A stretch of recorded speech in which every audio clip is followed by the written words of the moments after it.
Hello বন্ধুরা, তো দেখো এটা হলো শিব পুজোর আগের দিনে। তো সঞ্চম কোথায় তোমরা সবাই জানো, তাই জন্য আমরা সবাই মিলে একসাথে খাচ্ছিলাম। তো দেখো ফার্স্টে আমি আলু সিদ্ধ বসিয়ে দিয়েছিলাম, কারণ এটা ছিল গোবিন্দভোগ চাল। আর গোবিন্দভোগ চাল তো বেশিক্ষণ মানে ফোটে না, সেই কারণে আগে আলুটা বসিয়েছিলাম, তারপরে চাল দিয়েছিলাম। তো এই দেখো আমরা কলাপাতায় খাবো, আর এ দেখো একে খরগোশে কামড়ে দিয়েছে ঠোঁটে, তো সেটাই দেখাচ্ছিলো। তারপরে আবার ও টেটিনাস নিতে গেছিলো। আর এই যে দেখো আমাদের মাংকুসোনা, আর এদিকে আমাদের রান্না হচ্ছিলো, আর এই যে একজন ঢঙ্গি মাসি চলে এসছে। তারপরে আমি আর আমার ফেসটাকে তোমরা ইগনোর করো, আমি একটু কেমন দেখতে হয়ে গেছি জানো তো। তো যাই হোক, তারপরে আমাদের দেখো আলু ফুটে উঠেছে, তারপরে আমরা দিয়ে দিলাম তার মধ্যে গোবিন্দভোগ চাল। আর রান্না হয়ে গেছে কমপ্লিট। তারপরে সবাইকে একে একে খেতে দিয়ে দিলাম। প্রথমেই বাচ্চাদেরকে দিয়ে দিলাম, দুষ্টু, মঙ্কা, ওদের সবাইকে।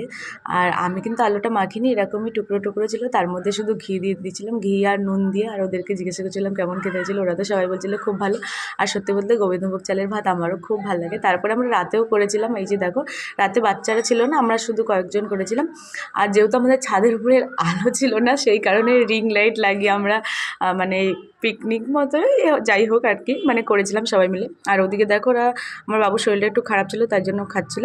আর ও কেমন করে খাচ্ছিল দেখো। আমি তারপরে আলু মেখে খেয়ে নিলাম আমিও ভাতটা। তো তোমরা কি কেউ এরকমভাবে সংযম করেছো জানিও।